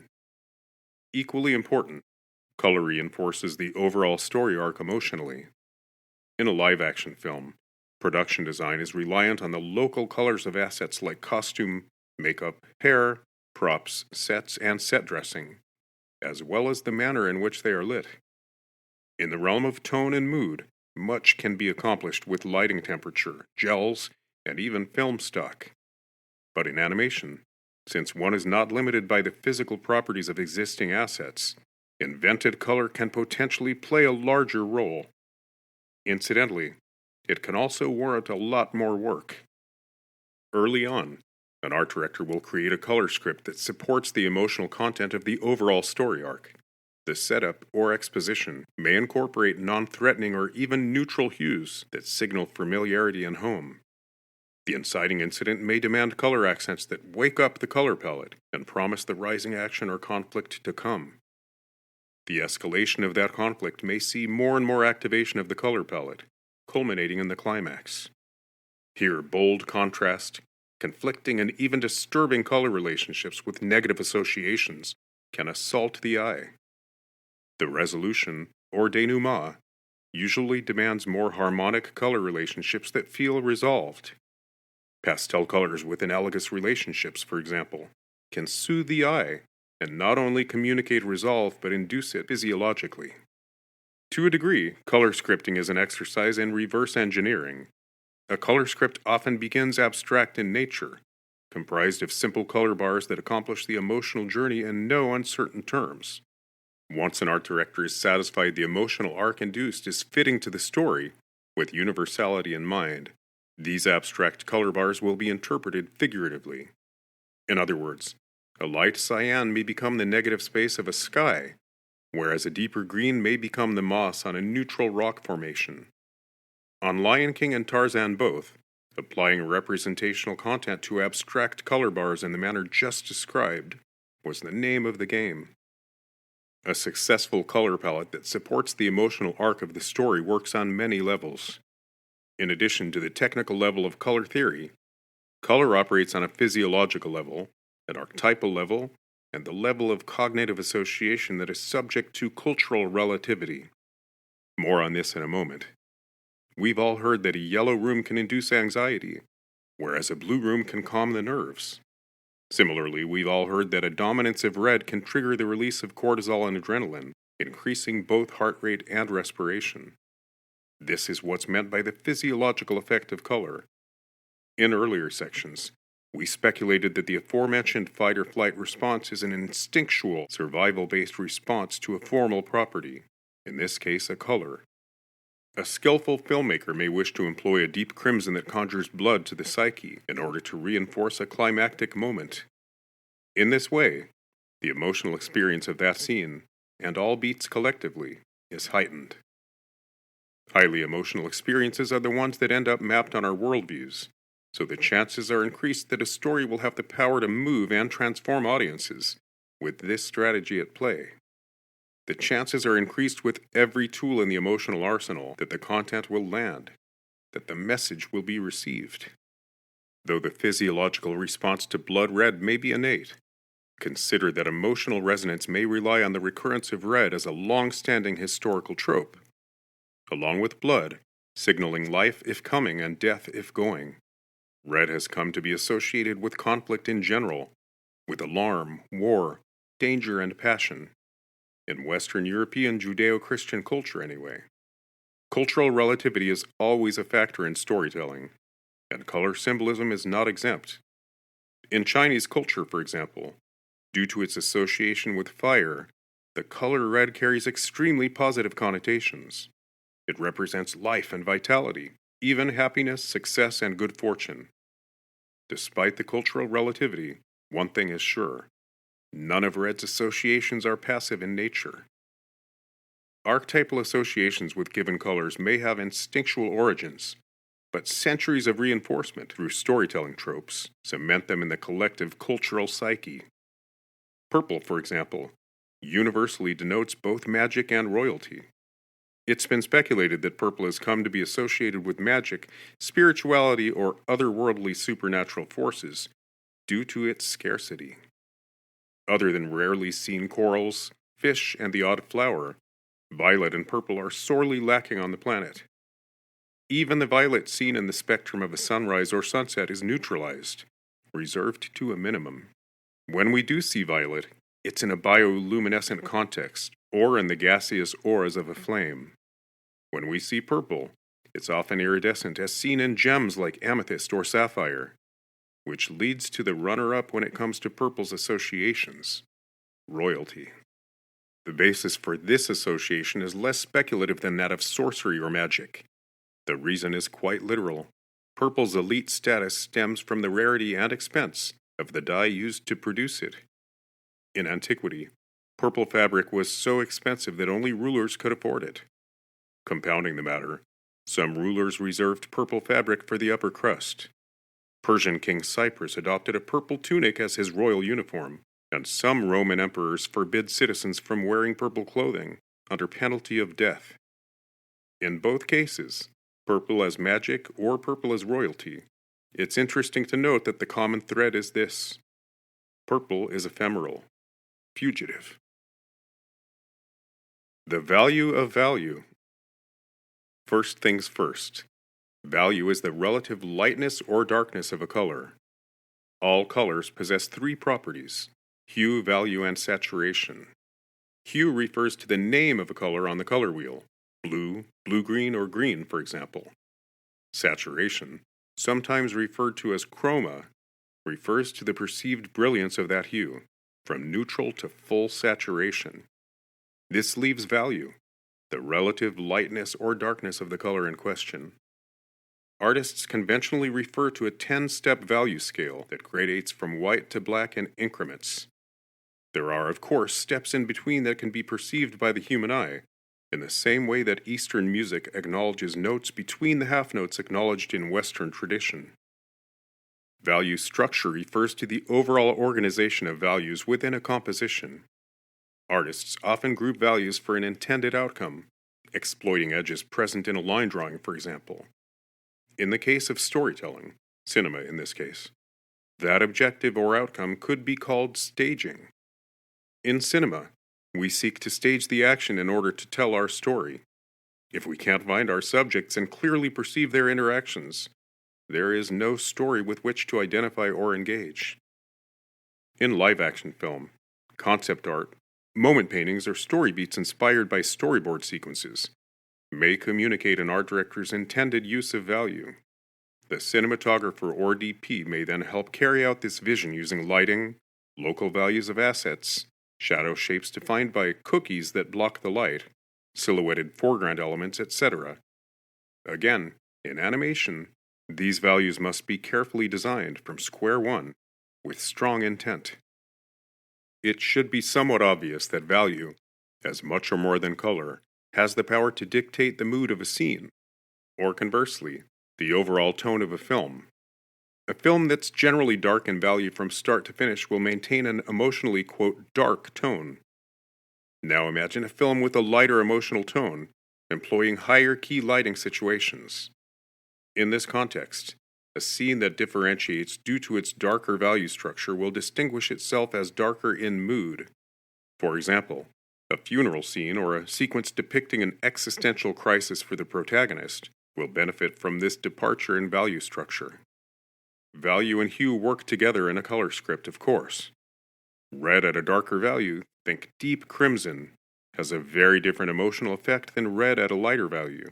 We call the latter pink, and it conjures Valentine's Day, Pepto-Bismol, and non-threatening gingham pastels rather than the blood, war, conflict, or danger inherent in its darker variation. Traditionally, value structure in any image, not just cinema, plays several roles. These functions distill into a list of usual suspects. Imagine a successful line drawing, or layout as it's called in animation. The buildings it depicts have been designed with perfect, convincing perspective. The layout style is cohesive and well-founded. Even as a line drawing, the layout accomplishes successful staging. The orthogonals in the city street generally point to the focal area, where the characters are plotted. The eye knows exactly where to go to engage in and identify with the story. What, then, can a well-designed value structure bring to this scenario? Value can, 1. Dictate a directional lighting situation / recognizable time of day. Obviously, lighting can go hand in hand with mood or tone. There is a great deal of overlap among these outcomes. Whether razor-sharp or diffused due to atmospheric conditions, time of day can be important to story for logical reasons. Next, it can establish tone and mood. Enough said on this one. It's important to distinguish that tone refers to the overarching voice and style of a film, whereas mood tends to refer to the emotional content of a given scene within that overall tone. Next, value can define shapes. This outcome may seem self-evident at first glance, but unless exploited in value, shapes indicated in a line drawing can easily be lost. Or conversely, they can be intentionally distinguished using value. Next, value can define three-dimensional form or volume. This outcome is distinct from defining shape, believe it or not. A building, for example, can read as a silhouetted shape, but form is only introduced when its planes are assigned differing values as dictated by the lighting situation. Same for organic forms. Light must rake across turning forms, indicating volume, in order to convert a shape into a three-dimensional form graphically. Next, value can establish local values. As mentioned earlier, value and color work together. Even in a black and white or tonal state, a drawing with a full range of values can promise a given color. This color may be tied to a given material. For example, a value 9 on a curtain, when combined with content in the form of an opulent throne room, can promise burgundy or royal blue. A lighter value in the same context can come across as bone white or opulent gold. The primary reason this outcome is important to note is the following. With concerns like establishing convincing form and a distinct lighting situation to manage, a concept artist can easily fail to address local values, and therefore material, if not included on a mental checklist. Next, value can establish depth through atmospheric perspective. The rules of atmospheric perspective, also known as aerial perspective, are numerous. But when it comes to value, the main premise is simple. The eye perceives less value contrast at a distance and more at a closer range. In broad daylight, it's important to note that absent particulate matter in the atmosphere, light values don't tend to get lighter in order to contribute to the increased contrast at a closer range. It's simply the darker values get darker at a closer range, absent the refracting light and atmosphere introduced with distance. Attention to atmospheric perspective in cinematic tradition often translates into the convention of distinct plane separation, foreground, middle ground, and background. Next, value can direct the eye. We've already beaten this dead horse sufficiently.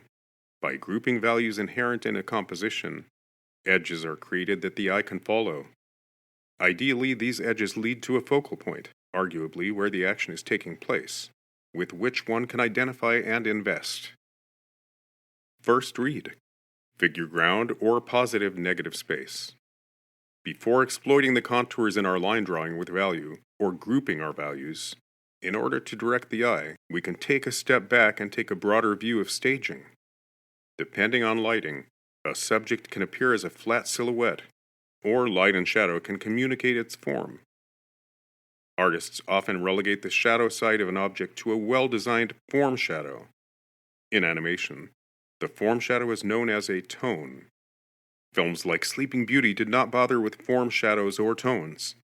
Dictated by the graphic nature of the illuminated manuscripts, medieval tapestries, and stained glass windows that served as influences, light and shadow were conveniently absent. Instead, hue, value, and saturation, contrast of warm to cool, for example, were meant to pop characters from environment. Whether or not art direction employs light and shadow shapes on characters, the decision can be made in every shot of every scene of every sequence. Character reads dark over light or light over dark. Establishing a strong figure-ground relationship, positive and negative space, in this fashion is the most foolproof way to ensure a strong read on the action. These design concerns may rightly feel technical and rather academic. To trace all this technique back to our premise, let me remind you that staging the story means finding the story in the first place, and that by engaging with story, we impart transformative content. The premise, indeed the manifesto of this book, is to sing the praises of story as paradigm shift. Story as a means to change the world, one individual at a time. Let's make soup. Enough on value. Let's take a look at our next ingredient in the cinematic design soup that is art direction. Composition. Cinematic composition is founded in traditional composition. Sure, there are standard screen ratios involved, and the list is always growing. Still, most cinematographers and directors of photography observe the tried and true golden mean, unless there's a good reason not to. Even amateur photographers know not to bisect the composition with a telephone pole right behind the subject's head. They may even intuitively gravitate away from placing a horizon line at the 50-50 mark. Any significant division of space occurs at loosely the 2/3 mark within a composition. Symmetry generally is a no-no in cinematic composition. Having said that, filmmakers like Stanley Kubrick and Wes Anderson have made symmetry a hallmark of their respective signature styles. In The Shining, Kubrick placed the vanishing point behind the head of any character in acute danger, forcing orthogonals to converge on the implied victim. Wes Anderson feigns naivete when asked about his undeniable penchant for symmetry. He likens the unexamined impulse to handwriting, something one cannot control. But others have speculated that subjectivity is heightened, and therefore emotional charge, when formalism dethrones realism. The unconventional alternative of symmetry rejects any notion of a convincing, universal reality in favor of the subjective experience of a character with which we are meant to identify. Subjectivity and objectivity. In literature, narrative mode is of utmost importance. A first-person narrative mode has a very different effect than third-person omniscient. Writers who jump from one narrative mode to another within a short story or novel are accused of head-hopping. Ironically, in film, we regularly jump from one perspective to another unaware. Picture a scenario in which the camera setup provides a bird's-eye view of a room. Such a broad objective perspective is often referred to as omniscient, or even fly on the wall. In this scenario, an old woman is rocking in her rocking chair in the corner of the room. When the sound cue of a knock at the door motivates a cut to a POV, point of view, insert of the door, we have effectively jumped from an objective shot of the room into her subjective perspective. For that matter, before the knock sounds, we may have seen a sinister gloved hand lifting the brass knocker in the hallway. Not only have we shifted subjectivity, we've penetrated the wall like Casper the Friendly Ghost. This freedom to shift perspective and vacillate between subjectivity and objectivity should demonstrate that film language is indeed a language, one we are trained in. To illustrate this point, I often ask my classes what it means when they see a dissolve in a film. In other words, rather than a straight cut, the transition of choice is a slow dissolve, one shot fading into another. The replies I receive most often make my point. The transition communicates one of the following: a flashback or memory, time passage, a fantasy or a dream sequence. In all cases, a change in time or place, setting, has usually occurred. The consensus we arrive at proves that film is indeed a language we are trained in. A great storyboard artist, and later the cinematographer taking cues from his or her boards, understands film language like no other. The board artist carefully considers the best way to compose a shot in service of the storytelling needs at any juncture. Or conversely, he or she approaches the task intuitively with plenty of knowledge and experience informing the unexamined hunches. In both cases, a shot or camera setup generally incorporates the following considerations. Fielding. Simply put, how tight or wide is a shot and why? How does the fielding serve the story? Obviously, tighter shots can be more intimate. They are still, however, motivated like all other shots. Cuts are motivated by a need for information reveal. They can be motivated by a sound cue, an action, a line of dialogue. In the case of tight fielding, the needed information could be emotional context, like intimacy. An extreme close-up may be the best or only way to showcase the tear in an eye, or a nearly imperceptible quiver of regret. Fielding choices distill into the following terms: extreme close-up, ECU; close-up, CU; medium close-up, MCU; medium shot, MS; medium long shot, MLS; long shot, LS; or extreme long shot, ELS. Vantage point. Vantage point can range from bird's eye to worm's eye in the following order: extreme high camera angle, EHCA; high camera angle, HCA; eye level; low camera angle, LCA; extreme low camera angle, ELCA; Shots are generally categorized as follows. Simple. A simple shot incorporates no movement at all in conventional, formal film language. The camera remains stationary on a tripod or on sticks. Complex. A complex shot incorporates a single camera mechanic from the following list. Track left or right, x-axis. Pin up or down, y-axis. Push in or out, z-axis. Pan left or right on a radius. Tilt up or down on a radius. Evolving. An evolving shot combines one or more of the above camera mechanics. For example, camera pushes in while tracking right. The shape of things to come. As a component of production design, shape language features in both live-action and animated film. In live-action, shape orientation plays a larger role in movements like German Expressionism, in which sets and set pieces are highly stylized and inventive. In animation, shape language is everything when it comes to creating a cohesive universe audiences feel they can step into. When the rules of art direction are consistent, so too is the world beyond the borders of the picture plane. In keeping with our main premise, the message of content is better received when we see through the medium to the message and buy the world hook, line, and sinker. In screenwriting, it's said that audiences will forgive one lapse in internal logic, but not two. I would venture to say the same of art direction. The moment its rules are broken, audiences are aware of the designer's hand at work. They are pulled out of the story and the emotional investment is destroyed. When a production conforms to the picture plane, for example, the illusion is destroyed in the same way as when a boom mic enters frame or extras from Spartacus can be seen wearing modern wristwatches. Shape language occurs in everything from character design to prop design to backgrounds in matte paintings. In animation, there is much emphasis on choices that idealize these forms for the animation medium. Chief among them are short strokes playing against long ones, curves playing against straight lines to excite the eye, and the stretch on one side of a form contrasting the compression on the other.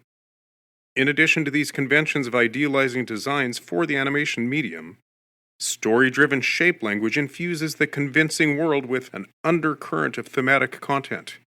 In a film about music, for example, musical motifs can be incorporated in the overall shape language of foreground, middle ground, and background. The curvaceous form of a violin can fuse with the serif on a musical note to create a new, unique shape. The result may be imperceptible consciously, but the task is complete. The universe created is cohesive and in a way that supports the sub-themes of the story itself. From the horse's mouth. As promised, some vivid examples from the trenches, otherwise known as my career, may be in order. These anecdotal case studies will clearly demonstrate the means by which thematic content and story structure directly translate into visual style. In the way of all conceptual art, the driving force of story ideally informs or inspires process, from inception through execution. When choosing stylistic influences from our history to propel their content reference into new, novel territory, students often feel overwhelmed at the infinite possibilities. I assure them that even picking from a hat or blindly pointing at a random page in Jansen's art history book will beautifully supplement their own personal flair. In the same way an imposed assignment or even a new material, technique, or tool can thrust an artist into unfamiliar territory, thereby breaking new ground, so can the arbitrary introduction of new stylistic influences. That said, I make the following suggestion. Exterior stylistic influences can be story-driven, and the result is empowered when they are. Think back to the bevy of steampunk films that dominated the early part of the millennium. Everything from Will Smith's The Wild West to The Illusionist and Sucker Punch flaunted production design featuring Victorian-era aesthetics in sometimes futuristic settings. Rather than simply capitalizing on this trend, a more commendable motivation can drive the decision to employ a steampunk aesthetic. Imagine you were tasked with art directing a filmic version of George Orwell's 1984. One of its main themes, as referenced earlier, is the oppression of the populace by an omnipotent government known as Big Brother. Rather than randomly indulging in style over substance by choosing a steampunk aesthetic for popular appeal, Consider this motivation. The Victorian era has often been characterized as, quote, repressed, though entire books like When Passion Reigned make the case that this is a misnomer. The rote perception of stilted mannerisms, starched collars, and blinding corsets conjures repression. That fact alone constitutes a more commendable motivation for gravitating toward a steampunk aesthetic than simply jumping on a bandwagon. Story effectively honored. By citing art direction examples from some of the animated Disney films I worked on, I am by no means suggesting the mouse's methods are the only way to tell a story. Though Disney's production pipeline and practices largely became the norm in feature animation, dictating many persistent conventions, there are infinite ways to tell a story visually. I simply reference these films because I was there. I know them like the back of my hand. Further, whether one is a fan of the Disney brand or any of its trappings, the art directors were masters of their craft. Their technical mastery is only matched by their love of story, and in the spirit of this book, I would venture to say that love of story extends to the power of storytelling to transform. I am still dear friends with one of the two directors of Lion King, my first film at Disney Feature Animation. We regularly reminisce about what has been called the animation renaissance, a moment in time when the stars aligned. Never before or since have I had the good fortune to be surrounded by such creative synergy and collaboration, not to mention creative genius. Why not start there? Lion King was my first film straight out of school. At the outset, it was a humble film with a tiny crew. It was the first in the Disney canon to have derived from an original treatment rather than a public domain fairy tale with name recognition. I jumped on in early pre-production as a trainee. Even in this capacity, due to the tiny size of the crew, I was blessed to have an enormous impact at age 20 on the look of the film. The thing is, we lost our art director a week before moving into full production. The film had been green-lit for the 18-month production phase, but the art direction was trashed and we were forced to start from square one. The new art director had a story background. For that reason, though he characterized his approach as, quote, story-driven, it was rather literal. If the treatment read, Savannah, noon, broad daylight it was. Blue sky, white clouds, ochre grasslands. No interpretive color or shape language whatsoever. The result, in essence, was largely naturalistic and realistic. The sequence, song, Just Can't Wait to Be King, in our art director's estimation, demanded a departure from this literal hands-off approach for one reason. The sequence was seen from Simba's childlike point of view.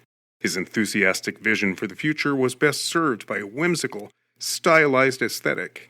If the naturalism of much of the film qualified as admirable reserve, this sequence certainly demanded the royal treatment. It was handled as a nearly independent short film, its art direction handed off to one of our production designers.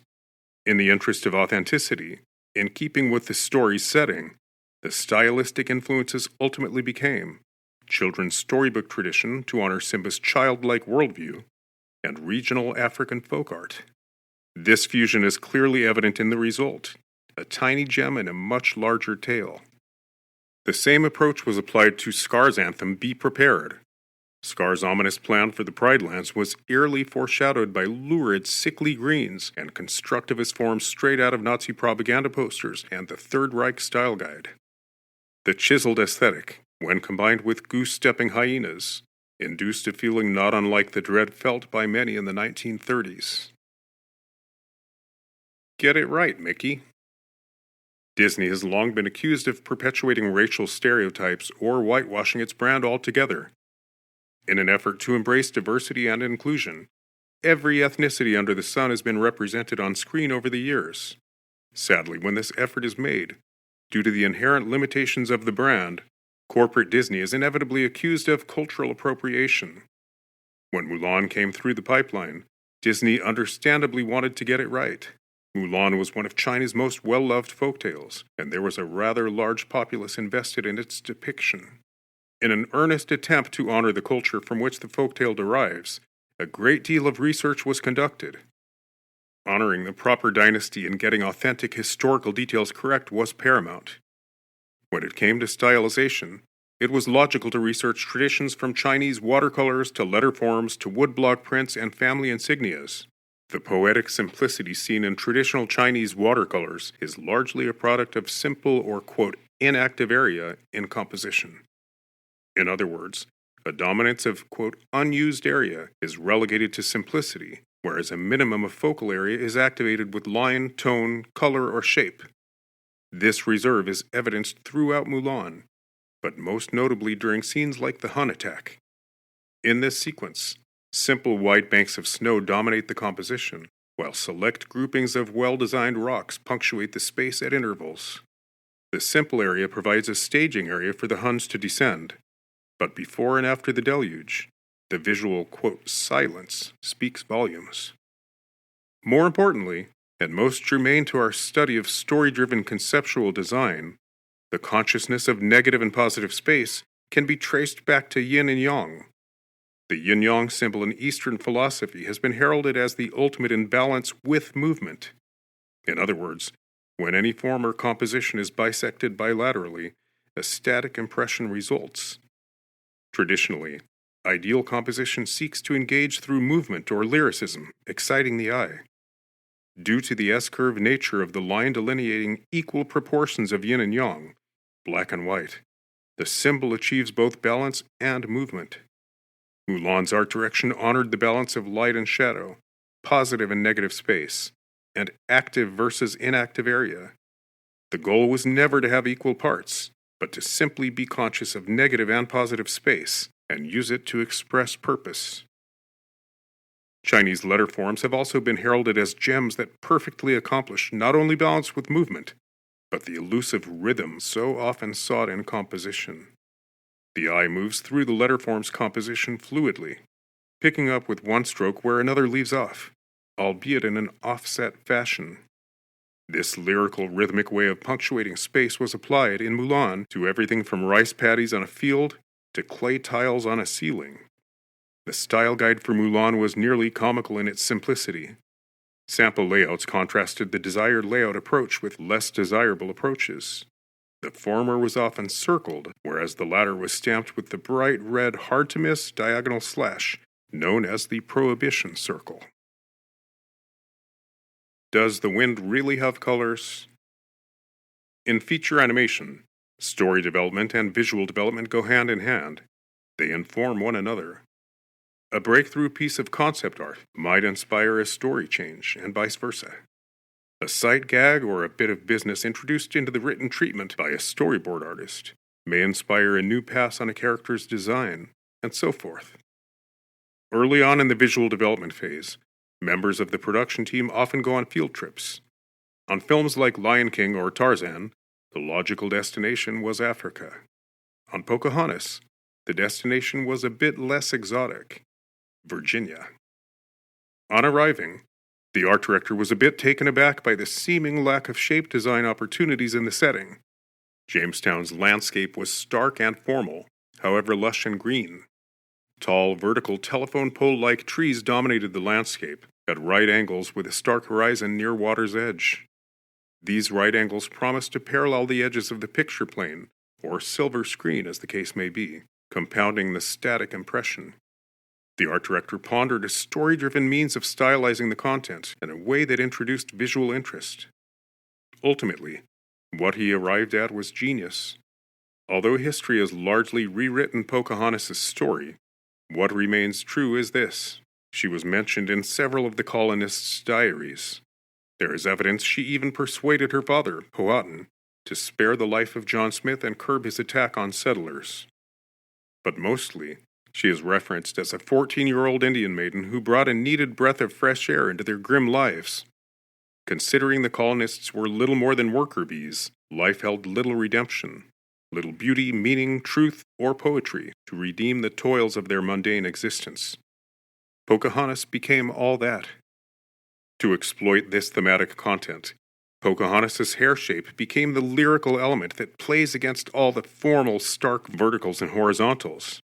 In nearly every frame, her hair, which deserves top billing, appears as a calligraphic rhythmic shape, in contrast to the static grid of orderly verticals and horizontals. These stark parallels came to represent the functional utilitarian aspect of the colonists' existence sans redemption. The C-curve or S-curve of Pocahontas' mane came to represent the meaning, beauty, and poetry that redeems life. On a more profound level, the starkness of the colonists' world can be thought of as the soulless imperialism behind their exploitative enterprise. Pocahontas' lyrical presence can be thought of as all that truly matters, as embodied by the values of her tribe, its reverence for nature and interconnectedness with all that is. Home is where the heart is. Every term I ask my students to identify the main theme of Disney's Tarzan. Though some terms it takes longer than others, the consensus is usually some variation on home is where you make it, not with your blood relatives per se, but wherever there's love and nurturing.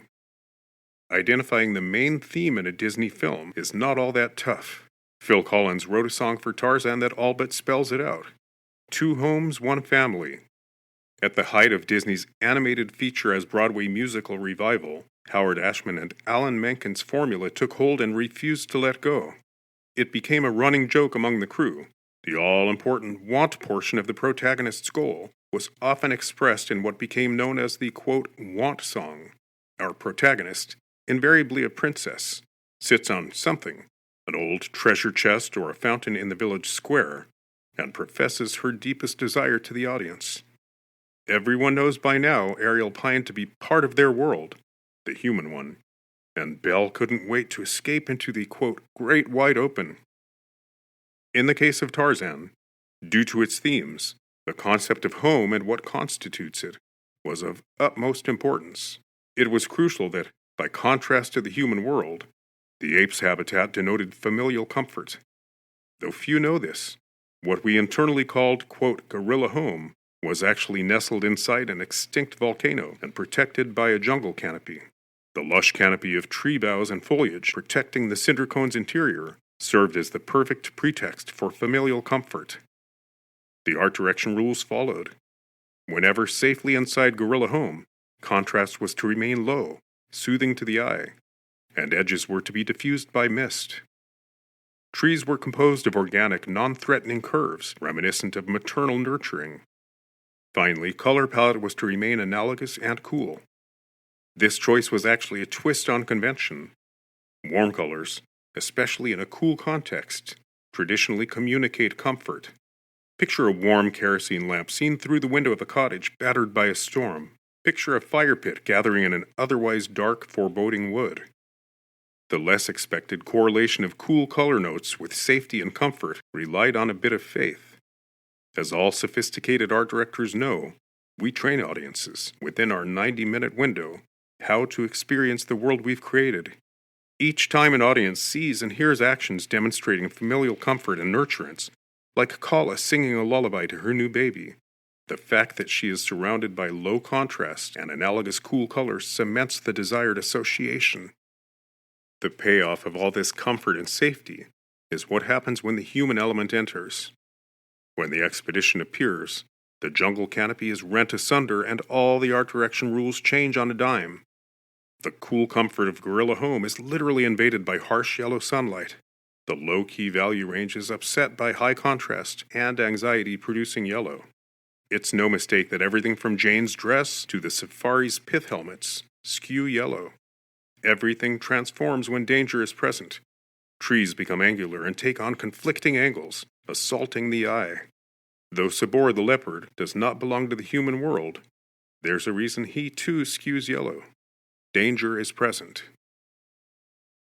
In conclusion, these practical elements of story content as art direction should illustrate how visual style can directly communicate thematic content. In a broader sense, these examples evidence the power of image to support and reinforce the written word. Together, the two have the power to transform. Visual storytelling is a potent part of culture, one that often goes unexamined, and yet we are bombarded with images all day, every day in life. My hope is that by taking the principles I've offered in a cinematic context and tracing them back through art history, you will see a connection. Since the earliest days of prehistory, man has used story to identify and bond. to regurgitate the human condition for the tribe in hopes of forging affinity. And if language evolved late in the game, the primal means by which to communicate to the soul, the enduring vehicle for transformation, is the all-powerful image. After all, a picture is worth 1,000 words. We want to take a moment to thank our wonderful listeners and supporters. Your continued support and sharing of our podcast helps us spread the transformative power of storytelling. If you enjoy our episodes, please rate and review us on your favorite platform and share the podcast with friends and family. For more enriching conversations and insights, subscribe to Language of the Soul podcast on Apple Podcasts, Spotify, Amazon Music, iHeartRadio, and anywhere you listen to podcasts. Follow us on social media and visit our Patreon website for the latest updates and exclusive content. Your support helps us continue to bring these important stories to life. If you'd like to support us further, consider joining our Patreon community for exclusive content and donation options. Every bit of support helps us reach more hearts and minds.